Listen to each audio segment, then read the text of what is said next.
Assalamualaikum warahmatullahi wabarakatuh. Kami daripada kumpulan 6 yang terdiri daripada Muhammad Hazman, Khalif Idham, saya sendiri Muhammad Izzat Ammar bin Ghaffar dan juga Julia Sazwani. Kami akan membentangkan satu tajuk yang bertajuk Al-Quran dan Sains. Tajuk yang dipilih adalah Al-Quran dan Sains. Dari sudut istilah, Al-Quran membawa erti kalam Allah yang diturunkan kepada Nabi Muhammad SAW dalam bahasa Arab dan sampai kepada kita secara mutawatir yang pula bermaksud berturut-turut. Al-Quran dikumpulkan dalam satu mushaf yang sungguh mulia. Sains pula bermaksud ilmu yang dicipta melalui pemerhatian, hipotesis, eksperimen dan logik. Al-Quran merupakan mukjizat teragung yang diturunkan oleh Allah SWT kepada Rasulnya. Ini kerana kitab suci Al-Quran ini sentiasa mendahului atau mengutamakan pemikiran manusia kerana Al-Quran merupakan wahyu Allah SWT yang tidak mempunyai sebarang keraguan dan tidak terjangkau oleh akal makhluk.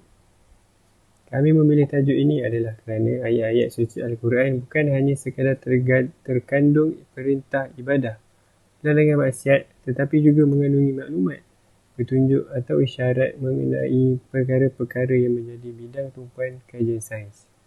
Contoh-contoh maklumat atau petunjuk yang terdapat di dalam kitab suci Al-Quran ialah penciptaan planet bumi dan langit, besi dalam bumi dan juga penciptaan manusia.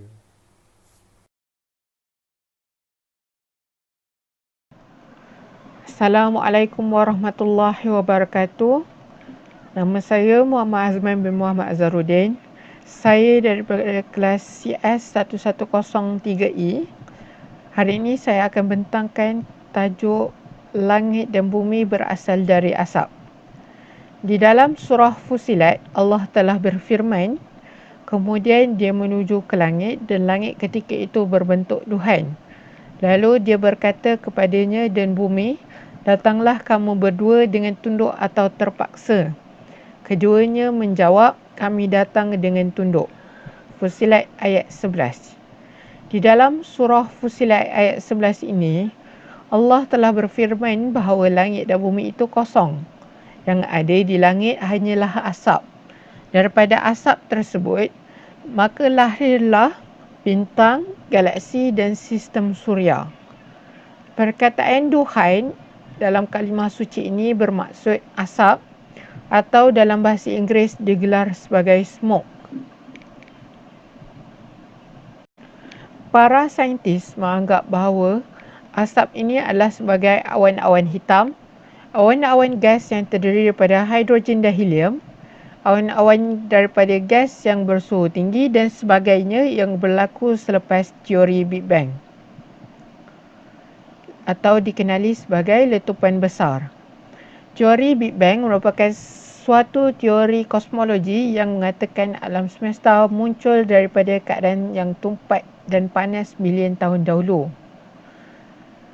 Pengerusi jawatankuasa mukjizat saintifik di dalam Al-Quran dan Sunnah Mesir, Profesor Dr. Zagul An-Najjar dalam tulisannya yang bertajuk The Cosmic Smoke.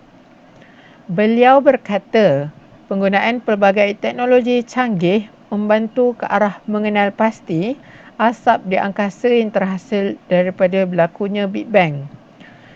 Ia jelas menunjukkan bahawa kalimah duhan yang disebut di dalam Al-Quran menceritakan tentang keadaan alam ini di peringkat awal dahulu adalah dengan tepat sekali. Jadi di sini bermaksud bahawa Al-Quran ini merupakan sumber yang benar kerana pada zaman dahulu terdapat Al-Quran yang menyebut tentang langit daripada asap ini.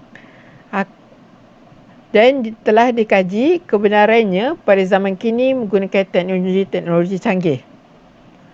Malah, pada tarikh 25 November 1999, terdapat satu penemuan oleh para saintis daripada University Wisconsin-Madison. Mereka mendapati bahawa awan-awan di angkasa yang dipenuhi gas memainkan peranan penting dalam melahirkan bintang-bintang dan juga galaksi-galaksi di langit sebelum ini. Jadi, data dan saintifik dan surah Fussilat ayat 11, daripada ayat tersebut kita dapat lihat bahawa sains kosmologi moden dan ayat daripada surah Fussilat ayat 11 ini adalah selari dan tidak bercanggah sama sekali. Jadi ini bermaksud bahawa Al-Quran itu adalah sumber yang benar, wahyu yang benar dan bukan rekaan semata-mata.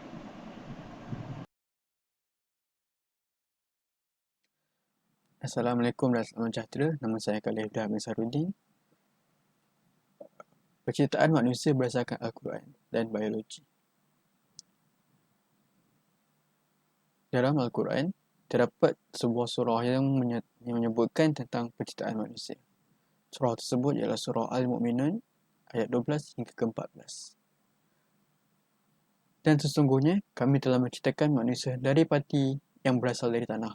Surah Al-Mu'minun ayat ke-12. Kemudian kami jadikan pati itu setetes air benih pada penetapan yang kukuh. Surah Al-Mu'minun ayat 13.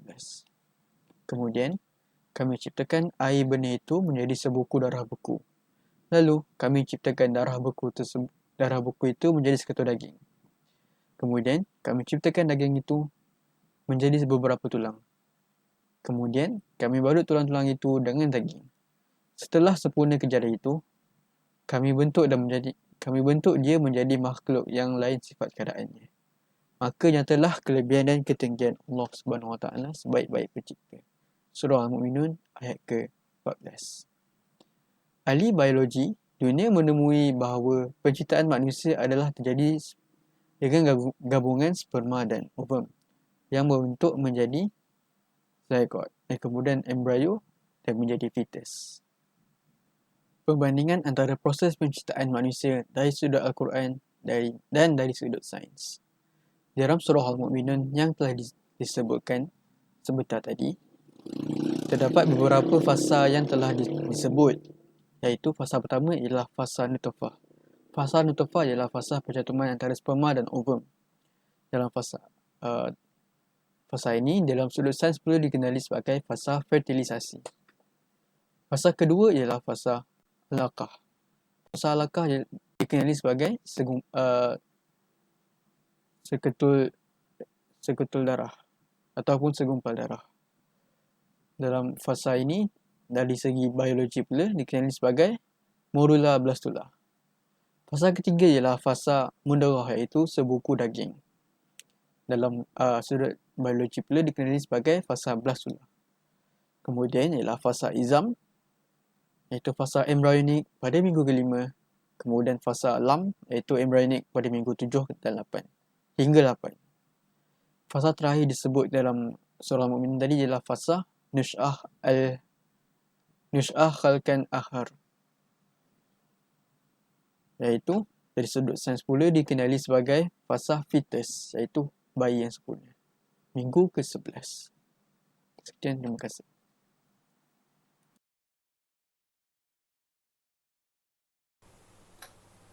Seterusnya ialah besi dalam bumi.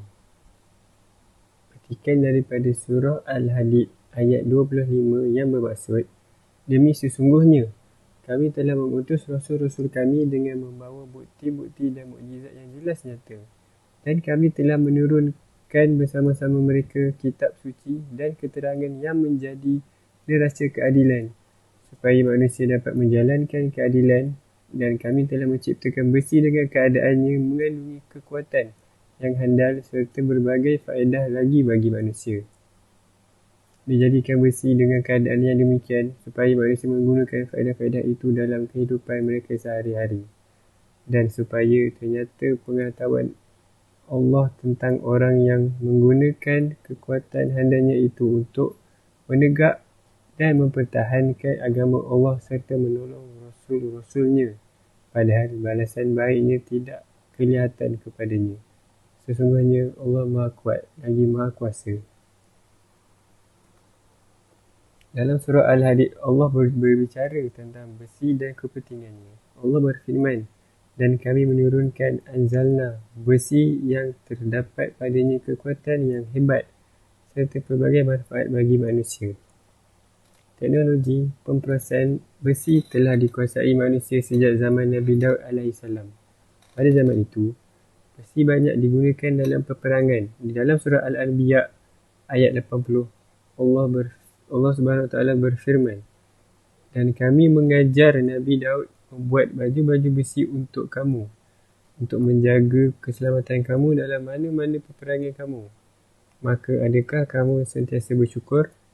Selain daripada itu, bukti lain bahawa besi digunakan dari surah Sabah ayat 11. Allah Subhanahu Wa Taala berfirman, buatlah baju-baju besi yang luas, labuh dan sempurnakanlah jalinannya sekadar yang dikehendaki.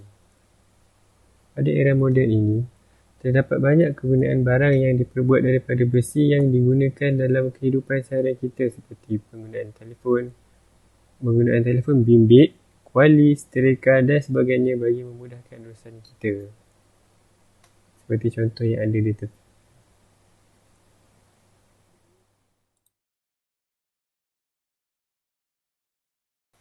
Kesimpulannya, kita tidak seharusnya memelakangkan atau menafikan kesepaduan antara ilmu sains dan intisari ajaran Islam. Umat Islam akan dianggap atau dilabel sebagai mundur dan juga disifatkan jumud oleh agama lain sekiranya kita tidak mewujudkan kesepaduan sains dan ajaran Islam. Malah, kita juga patut rasa berbangga kerana dengan menyatukan segala bidang kajian sains dengan penghayatan keagamaan yang merupakan satu-satunya nilai tambah yang membezakan antara kesucian Islam dengan agama-agama lain. Tidak mustahil untuk kita mengembalikan zaman kegemilangan tamadun Islam yang kaya dengan golongan ilmuwan dan agamawan jika dipandang dari sudut positifnya. Perkara ini boleh terjadi sekiranya umat Islam bersatu hati untuk berjihad dan mencurahkan bakti untuk mengembangkan agama dalam pelbagai bidang pengajian, khususnya sains dan teknologi, di mana bidang ini yang diperlukan pada masa kini. Lakukanlah sesuatu yang boleh memberi manfaat kepada agama Islam kerana kita sebagai umat Islam menggalas tanggungjawab sebagai pemakmur bumi Allah Subhanahu Wa Taala. Elakkanlah melakukan sesuatu hanya untuk tujuan bersifat peribadi ataupun hanya untuk kepentingan diri sendiri. Akhir sekali, kita sewajarnya mengharumkan nama agama dan menjadikan syiar Islam berkumandang dan tersebar di seluruh pelosok dunia dalam kesemua bidang ilmu pengajian. Sekian daripada kami. Assalamualaikum warahmatullahi wabarakatuh.